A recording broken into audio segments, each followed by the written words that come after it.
Welcome to Peacebuilding Initiatives, where we explore the transformative power of dialogue, cross-cultural understanding, and the collective empathy in building more peaceful and connected communities. I'm your host, José Barzola, and thank you for joining us. Today, we're honored to welcome Dorinda Makanaonalani Nicholson. Dorinda is Auntie Dorinda to us all, and she's an award-winning author, storyteller, hula dancer, speaker, whose life has been deeply intertwined with one of the most significant events in world history. At just 6 years old, she witnessed the attack on Pearl Harbor from her family home in Hawaii, watching Japanese torpedo bombers fly so low overhead that she could see the pilot's goggles. Her acclaimed book, Pearl Harbor Child, tells the story of the day through the eyes of the child, helping students and adults alike connect with history on a deeply human level. Throughout her career, Auntie Dorinda has dedicated herself to bringing World War II stories to life, sharing her experiences with audiences around the world, from classrooms across Hawaii to international engagements in Prague, Guam, Saipan, Jakarta, and at numerous Pearl Harbor commemorations. Her story has been featured through the American Girl character Nanea and highlighted by People Magazine, NBC News, the History Channel, the Military Channel, and CBS Sunday Morning. Today's conversation centers on the remarkable story of reconciliation, friendship, and healing. Our episode, A Tale of Two Wars from Pearl Harbor to Nagasaki, explores the extraordinary relationship between two women whose lives began on opposite sides of this devastating conflict. Auntie Dorinda was 6 years old when Pearl Harbor was attacked on December 7th, 1941. And then Shiyoko Motomura-san was 6 years old when the atomic bomb was dropped on Nagasaki on August 9th, 1945. As children, they were born into nations at war, two young lives separated by geography, culture, and conflict. Yet, decades later, they would meet, connect, and develop a meaningful friendship and grounded in shared experiences, compassion, and commitment to peace. This past December 2025, we collaborated on a Nagasaki committee, Nagasaki Hibakusha, atomic bomb survivors that were visiting Honolulu. And we had a special event at the Nagasaki bell ringing ceremony right here in Honolulu, where Dorinda presented Shiyoko-san with a handmade quilt, a powerful symbol of remembrance, healing, and friendship. Your journey invites us to reflect on what becomes possible when we choose understanding over division and relationship over resentment. Auntie Dorinda, thank you so much for joining us today. It is truly a pleasure to have you here and just an honor to have you on today's conversation. To begin, can you take us back to the morning of December 7th, 1941 and share what you remember as a 6-year-old child witnessing the attack on Pearl Harbor? On that morning, of course, it was a Sunday morning, 7:30, mom's in the kitchen getting breakfast. Church starts at 9, and we hear airplanes going over, and mom and then pretty much dad will end up coming in the kitchen, and we will say what all the men in the harbor said. Why are the Army and Navy practicing on a Sunday morning? They never practice on a Sunday morning. And then huge, loud explosions that start shaking our table. So dad runs out the front screen door, and I'm right behind him. And we get out in the front yard, and I'm 6 years old, so I don't know these aren't American planes. And I would love to have known what my dad was thinking, because we could see the pilots. They were on their final run. We were actually at ground zero. We were on the Pearl City Peninsula, which is in the middle of Pearl Harbor. So other than maybe some children on Ford Island and then us local kids, we were really, really close. And my dad grabs me and runs in the house. My baby brother was 2, he's still in his crib, and gets him and gets mom and puts us in the car to try to drive away from the bombs that are now falling, and the lots and lots of oily black smoke and the smells, the sulfur kind of smells.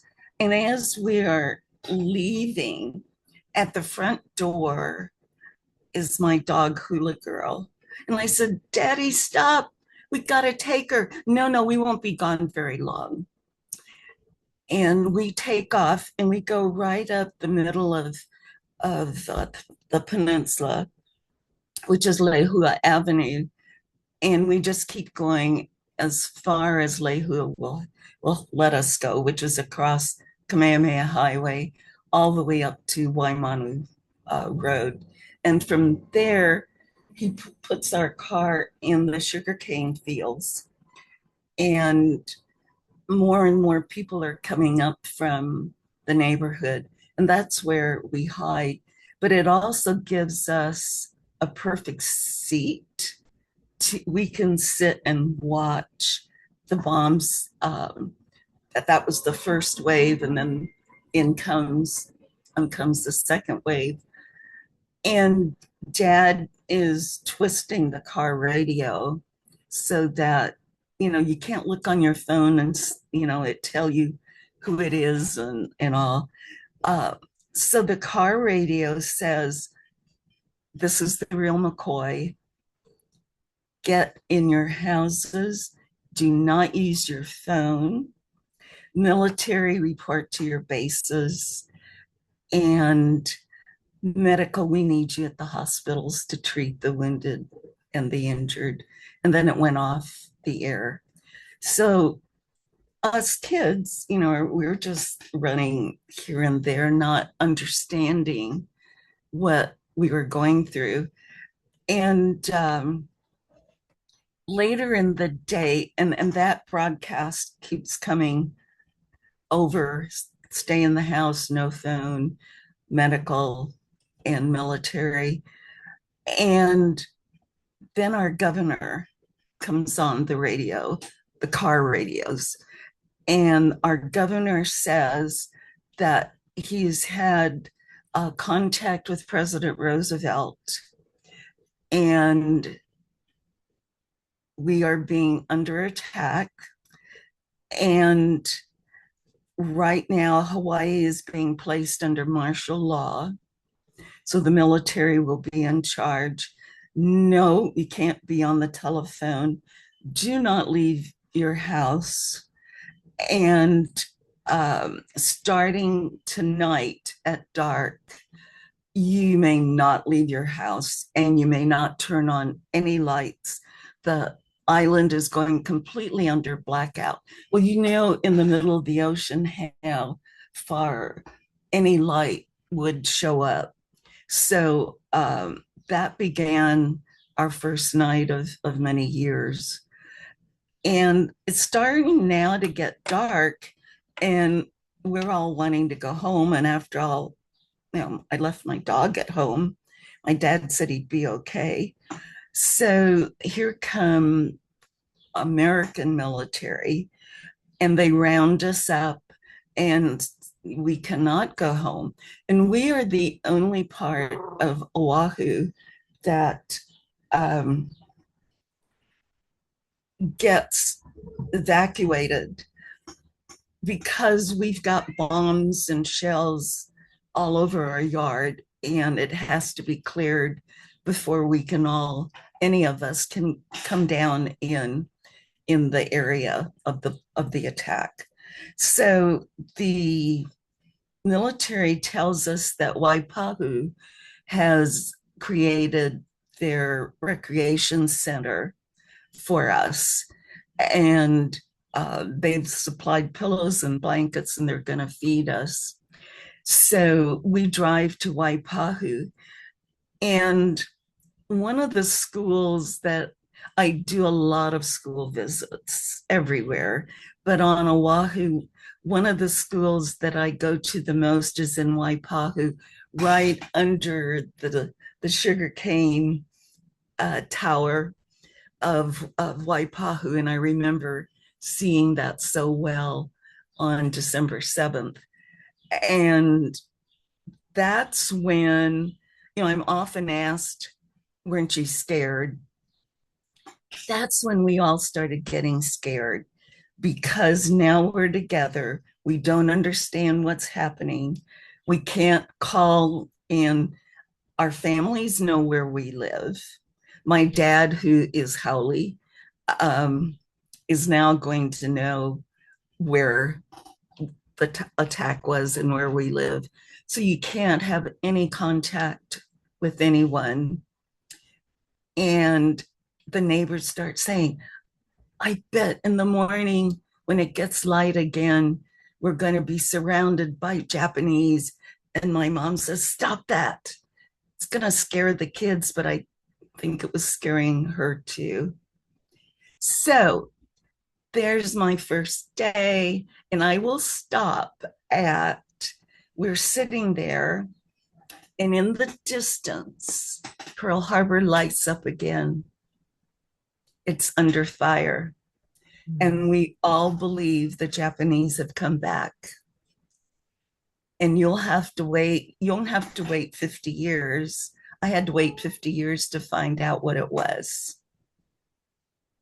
But I found out eventually what it was. And just to quickly tell you, sadly, and I always ask kids, do you know what friendly fire is? And, they say, yeah, they do. And I said, we shot down 6 of our own pilots off of the Enterprise, our aircraft carrier that had taken supplies to the Philippines and Guam, who also got bombed that day and invaded. Thank you. Thank you for sharing your story and also creating space for the stories you normally don't hear. Because I always find that, the history books can only cover so much, and rarely do we get these testaments to like what's truly on the ground. And what I had a question about what emotions stand out to you as you reflect on those experiences. But initially I like sensed a lot of.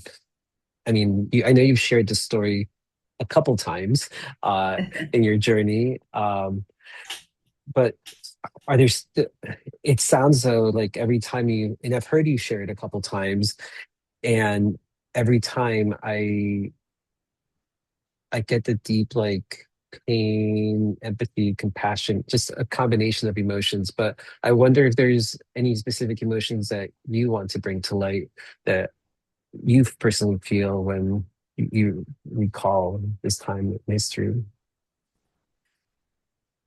Because I've talked about this and studied this so much, and I even had such a beautiful gift given to me in that National Geographic saw my Pearl Harbor Child book.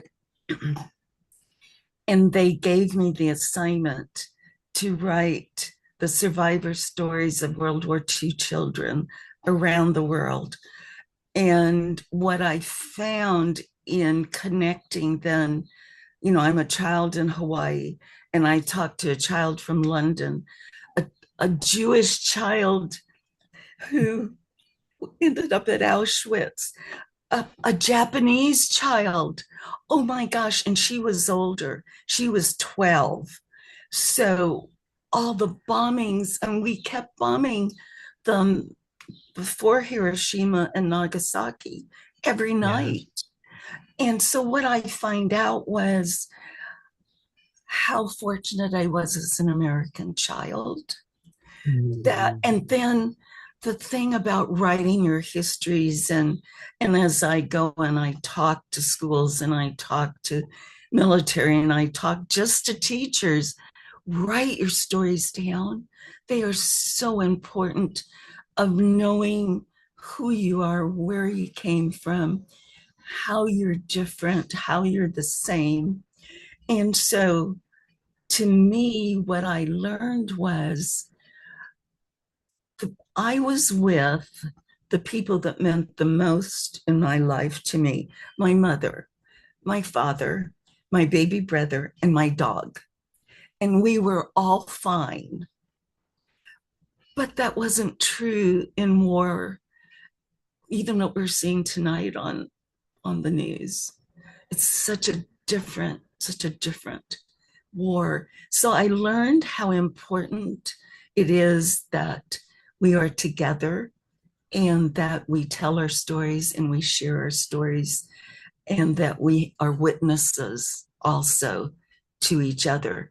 So, because I have been able to meet these children around the world, and everybody, this war was the most horrific war that we've had, um, joining continents, and um, everybody is affected.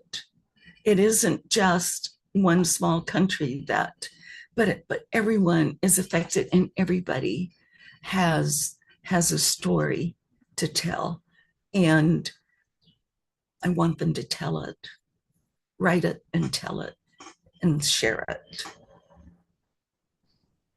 Thank you. Thank you for that. We just got to the whole this concept of like connection and being able to build those bridges beyond culture, beyond generations. It's just it's almost as though, as horrible as it is to say, that these tragedies have, in a way, there's a community there, a community of folks who have gone through a very traumatic experience. Not to say that they've pass through that trauma, because I feel like it's an ever ongoing life of having Yes, to relive it and share it. And maybe part of that healing is sharing those stories. Uh, absolutely. and at the same time, finding people who, even though your experience and my experience are different, there's a lot of similarities of like frustration and anger and loneliness. And so I thank you for continuing that journey and creating that space, to build those bridges. I think that's really beautiful, that you've been able to see. It's like, yes, I have this one story, but that's not all that it is that I have. I have so much more to give and connect and continue to do. So, and I guess, to move a little bit back, I know, in the introduction that I talked about the book. So, what inspired you to write Pearl Harbor Child and to share your story with others? Like, at what point were you like, oh, I need to like write a book? Like, I can't believe I didn't think about it sooner. Every December 7th, from the time it happened to now, I'm at Hawaii. And so the 50th anniversary of the bombing, this year it's 85 years. I can't be that old. So it was the 50th anniversary. And I now live in the Kansas City area because I married a cute guy from Missouri. And so in our Kansas City paper, I was talking about all the things that were going to happen at Pearl Harbor, the speakers and the generals and the admirals and the historians and veteran ceremonies. And uh, so I can't believe I had the nerve to do this, but I called to say, um, I see this list, but there are no women speaking. You have no natives. You have nobody from Hawaii speaking, and you have no civilians. And get this person says, well, civilians weren't affected, and women and children weren't affected. And I said, would you please invite me to come and speak? And this is kind of funny. I'm living in a place called John Knox Village, which is a senior center. My dad was living here then. And so I said, and I'd like to bring my father, who will tell the grown up story, with me. So we both gave our talks.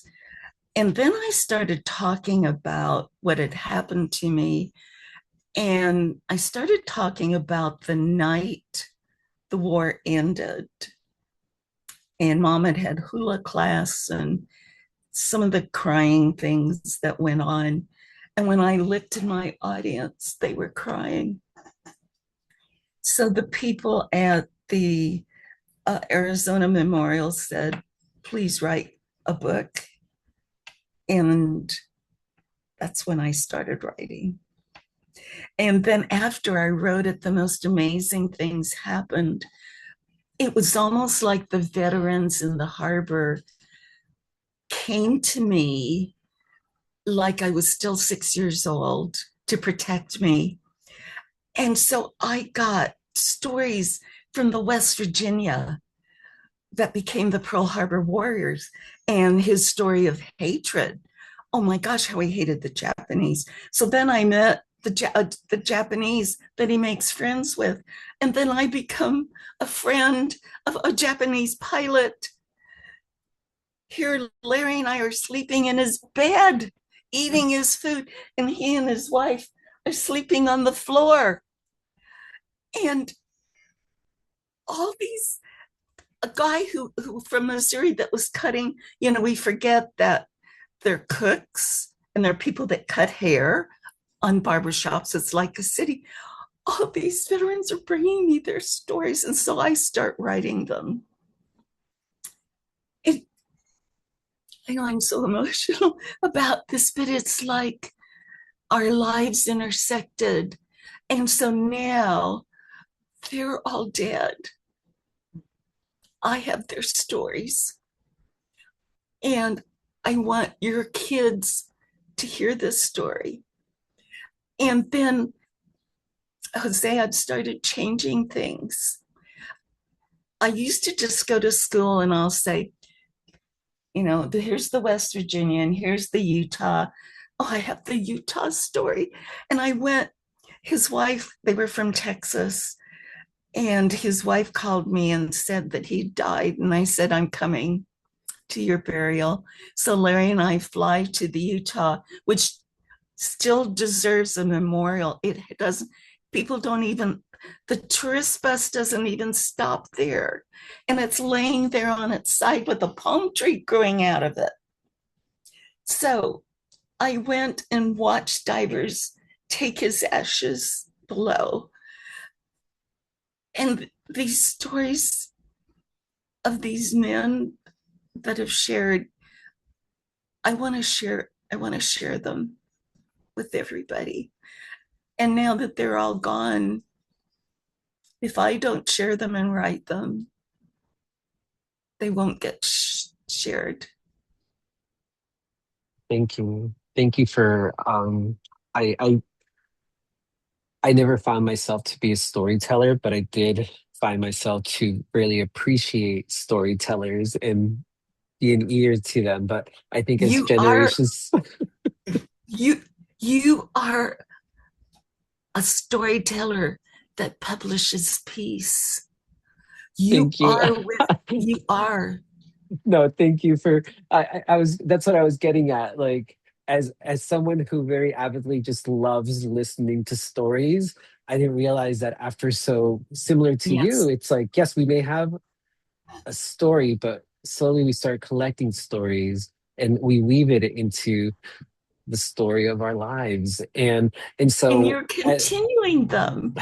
And they're thank you. going on. Yes. Thank you. And I just wanted to say thank you for preserving those difficult histories and continuing to share those because, as we, here in Hawaii, I don't think a lot of people outside of Hawaii may do this, but when you walk into a room, you don't just introduce yourself, you introduce your ancestry. Who else are you bringing into the space? And and and I love that for you. It's not just your ancestry; you're also bringing all of this other larger community from internationally, different parts of the world, and different stories have come together. And that's kind of how we keep those stories and those voices and those we honor those that have are no longer with us Absolutely. through storytelling. And so thank you for continuing to do that. And I know that you have possibly other projects in the works because I know you always do. Um, and I wonder if like has sharing your stories also in a way impacted your own like healing and understanding of the past? Because I know for myself, I mean, even with this podcast, I sometimes share with people, oh, it's a hobby, but at the core of it, it's like mental health for me. It's me getting I have designated this time to have this beautiful conversation with someone that I enjoy learning from and connecting with, and yeah, it just happens to be recorded, and we have people listening eventually, and people can connect at this day and age with digital content. But it is such a way to kind of for myself to heal whatever trauma that we know or don't know that we're carrying. And so I just wonder if you've been able to Mhm. as well connect, have someone healing and understanding with the past. And this is why I became a therapist. And my husband would come home, or I'd come home at night, and he says, I can't believe that all you do is listen to people's stories all day long. And I said, that's what I do. When we listen, being heard is like being loved. And sometimes you can't tell the difference. And that's what we are all needing. And when I go to schools, I tell kids, you're going to have your own Pearl Harbor. You will. And so, what are you doing now to prepare for it? Because I don't want you to just be getting ready. I want you to be ready. And so, my Pearl Harbor talks have really changed as I've aged. Because, as I started to say a few minutes ago, I really just told this happened, and then all these sailors and soldiers came and da da da da da da. But now I do tell them that they've got to prepare for their own Pearl Harbors, and that so much of, oh my gosh, what we're seeing today is the love of power. Doesn't it just creeps me out? And then when you look at World War II, and when you look at our whole history, even the story of Hawaii, the British, you and I are supposed to be speaking with a British accent. And then those Americans come in and they take our flag down and they put up their American flag. And you now belong to us. And it's like, wait a minute. And we're going to buy Greenland. Does Greenland really want to be sold? Or it's, and when you look around the world, in Samoa, part of it is owned by Germany, and in the other parts owned by America. You go to Polynesia, they speak French. The British overtook Australia, and all this power. It's just so. I don't know if these will be my closing words, but I always want to lead with this. And I want to bring in the aloha part that I grew up with and what aloha really, really means. And so I say to them, okay, what we are seeing all through the years, certainly World War II, certainly now, is the love of power and just using it and using it. Okay, class, come on, class, turn those words around for me. What do you get? What do you get, Jose? Turn those words around. The turn It's the that's love of love. power. Yeah, that's just love. That's really what it's about. And I It's you talk. it it's the power of love, Yes. which is aloha. Mhm. Yeah. Yeah, I feel like I'm going on this ongoing journey since I arrived in Hawaii to learn about the power of aloha. Yes, And yes, with every connection that I make, every conversation yes, that I have, it just nurtures it a little bit more, it does. and And do it's you been really know beautiful. the deep meaning of aloha, right? I had a grandson graduate this weekend, and he came over, and one of my very expensive habits I've started with my children is grandchildren is giving them Hawaiian rings with Oh, their name on it, oh, beautiful. and knowing what gold is now. So um, I told him what his Hawaiian name meant and the deep meanings of it. And then I said, I've not been really a good tutu because living here, I have so much Hawaiian knowledge, but maybe if I'd had girls, I might have shared more. I don't know. But then I shared with him alo, which means to be close. And so we stood in front of each other after I'd given him his ring, and we put our foreheads together and inhaled our spirits with the ha. Yes, the power of love. And that is what you are doing, Jose. I'm going to speak like your tutu lady, and I'm going to be your auntie. But I love what you're doing. Thank And you. I'm going to bless you to continue to do that and to Thank you. tell these stories. Yes. Thank you. And so, what is happening between now and Nagasaki?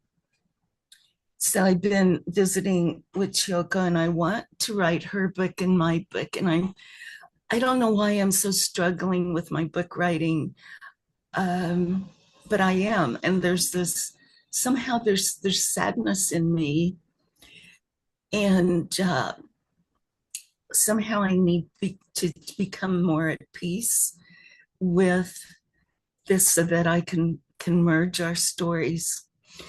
And in Sunday school last week, we were doing the story of David and Goliath, and how we will all have a Goliath in our life, and can we be a David when we're up to? And then this message came to me that I'm struggling because I'm not letting God author my story and be the author. And so I started visiting with the translator. And then she said, can you come to Nagasaki and talk to us? And I said, yes, well, I don't have the kala to, I might have a lot of air miles, but I have to stay somewhere. And she says, you stay with us. And then, Jose, get this, just so the next time I got online, and she says, are you coming? And I said, yes, I will speak on August 9th at Nagasaki.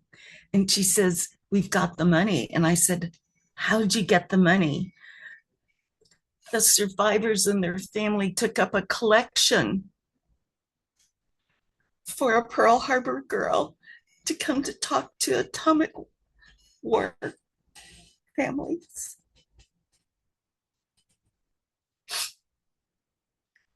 Yeah. It's beautiful.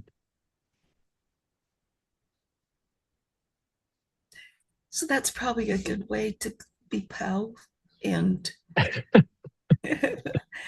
and how important it is to share our love with others. Most definitely. Most definitely. I think it's really amazing. So I was there at the December event when you first met Shiyoko Motomura-san, and it was, well, I just have to share that having been on the committee for here in Hawaii, that was assisting just one of many pieces for their visit here and their schedule when the Hibakusha visited Hawaii.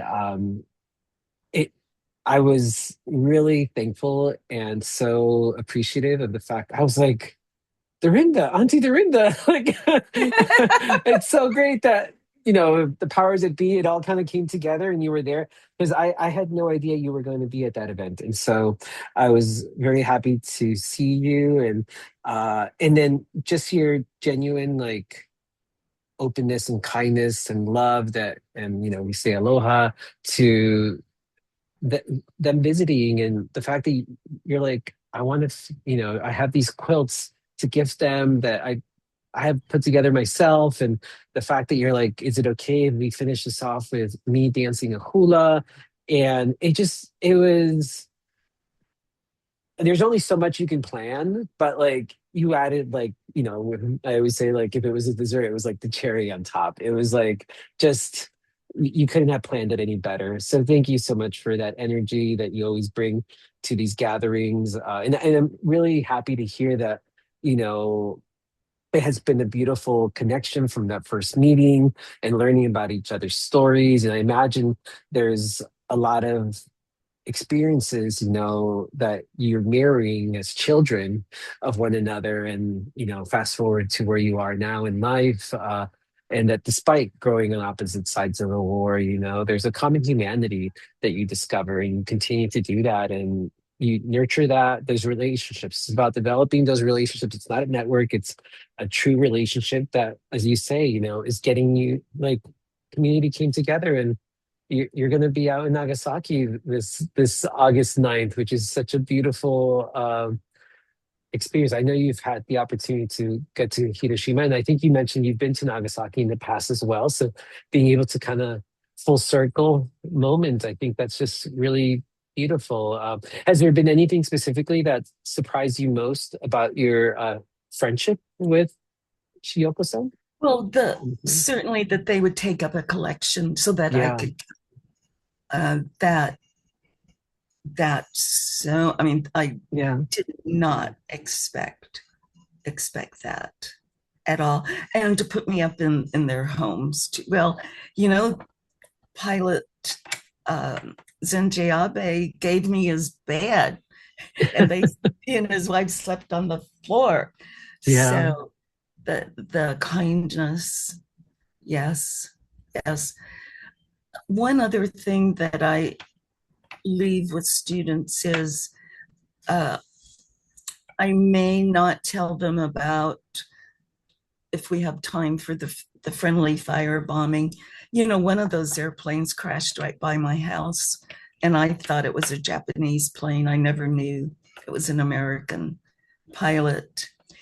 But when they say, "Weren't you scared?" and this is really true, Jose. I'll say, you know what scared me the most were the battles between my mother and my father, and my dad leading us. And boy, the kids sit up and they just look at me, and I say, "You can do it. You can do it." Oh, Shiloh told me that there's going to be some work with Honolulu.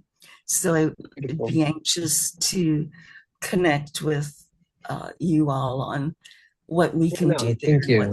stories we can do Thank you. there. And thank you for continuing to just keep going and connecting, not letting distance deteriorate. You're like, oh, I happen to not be in Hawaii, but hey, now this through the beauty of technology, you can zoom in or meet in whatever That's true. the platform is. Um, eh, Shifting a little to just going back to your relationship with Matsumura-san or Shioko. Um, so I imagine there's not only like learning about her experience, but many people think about Pearl Harbor and Nagasaki as symbols of conflict. So how did that friendship maybe transformed those areas for you, or what were there specific conversations or moments that deepen your connection, or was it just like symbiotic? You're like, you were six, I was It six. was. Th- It We don't was. need to say anything more. Like, Exactly. yeah, It was almost like the commercial where there's the boy here and the yeah, girl here, and they come running towards each yeah. other. Oh, Yeah. that's beautiful. It I speaks just louder than words. it was. It was thousands of miles and Yeah, oceans apart, the same ocean but different waves. It just felt like, yeah. yeah, we know each other. Thank you. Might you share a little bit about the quilt? I wonder if there was, the quilt that you made, or what inspired the gift, or is this just a hobby that you have, making quilts? I wonder. Yeah. Well, they were all done on machines, and they weren't pieced and they weren't appliqued. But actually, here at this senior center, my next door um, neighbor does quilts, and my auntie Luca did Hawaiian quilts, and Oh, the wow. beautiful kind. In fact, um, this is kind of embarrassing to say, but I was at the house and trying to put my mother's quilts in my suitcase as my brother walked in, and he said, "Are you taking all the quilts?" I thought, I guess not. So, being that she made baby quilts and I had some Hawaiian fabric and I was going like in a week or so, I thought, well, she's not going to want a kukui nut lei. She's not going to want a bracelet. But quilts are lasting, they have extra meanings. You can wrap Yes. somebody in love and comfort. And so I asked her to help me, and she did. That's And beautiful. so then down in the corner, I wrote Aloha from Auntie Dorinda, December 7, 1941, to Chioko, August 9, 1945. And it will always be there. And then for the Kane survivor, too, wrote his Mm, name. So, I love that. and it'll stay in their family.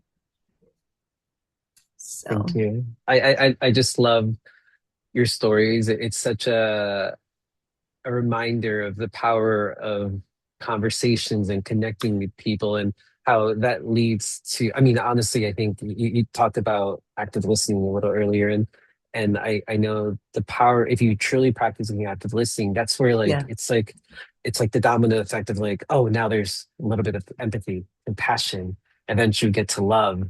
I love your question that you proposed to youth about, I don't think I've ever heard this, but it makes so much sense to me about, you too will have your Pearl Harbor. So how will you prepare for that? And, I think about like current colleges, they were born like after 9/11. So, but before that, there was 9/11, and, maybe college, there was a global pandemic that happened that we've all navigated through and continue to. So it is, how do we prepare for the curveballs of life, to say it very lightly? And how do we become resilient? I think acknowledging, by you proposing that question upon youth, I think about how you're letting them also just take control of their own story, understanding that they too are resilient. They too are peace builders, as we say. I just happen to be one person here sharing my Pearl Harbor, literally my Pearl Harbor experience, but you too will have yours. And I think that's just you such a will. beautiful roundabout way. And honestly, I could, not that you don't have enough book ideas, but I feel like there's another book idea there in Yes. itself. And Yeah. so, and thank you for that thoughtful. I just, as you were sharing about the quilt, I was like, yeah, everyone gets a kukui nut lei or bracelet, but Mhm. to get a, you know, a quilt that's made by someone, the extra touch to the comments. It's a beautiful thing that has a story that can be carried on for generations. So thank you for your thoughtfulness and just everything that you do. And showcasing how empathy, plays such a strong role in that transformation of conflict that we like to talk about, and uh, by honoring the suffering of all sides, definitely without minimizing history. It's not as though it's not there. We continue to live in the history, and especially this day and age, as history gets rewritten, it's ever so powerful to have folks like you as a storyteller to let folks kind of remind them, like, hey, this is actually what happened, not what's been posted out there. But I do want to ask, like, what do you hope for future generations take away from your story of you and Chiyoko's story? And yeah, just I know the journey's not done yet. There's gonna be. I look forward to hearing about your travel to Nagasaki, and I imagine there would be some beautiful stories that come from that experience. But yeah, I just wonder if you, what gives you hope when you think about the future of peace building? If I know you still continue to collaborate and speak with youth, um, but they're like youth in Hawaii in different places. Yeah, as you reflect upon, the various stories in Pearl Harbor to becoming friends in Nagasaki, what does peace mean to you, I guess, overall? That's what I ask. Well, this seems overused, I guess, Yeah. that peace begins with me and Mm, begins with the person that you are. Um, these the USS Missouri and the Hawaii schools. That theme was, "What can I do for peace?" And to start that, and it isn't easy. I actually I very seldom ever have a disagreement with anyone. And, in church on Sunday, we hear love one another, love those that persecute you. And I come home from church and I go, mm-hmm. And then later in the week, it's like, no. Um, and when you think, and that this is just silly things, what about the ones where your child has been killed or murdered, or someone has stolen your money, or deliberately um, created a situation where your business goes under? Gosh, it's so hard to live the law of loving others. And basically, we can't do it alone. Cannot do it alone. And 9/11 wasn't supposed to happen. That COVID thing, that, oh my gosh, that wasn't supposed to happen. Pearl Harbor wasn't supposed to happen. And things will happen that we they're so out of our knowledge that we can't even say, what, this is going to happen. We don't know how that's going to happen. So we do need to be ready. But again, we can't do it alone. And it starts with those around you, your families, and others that you make your families, and listening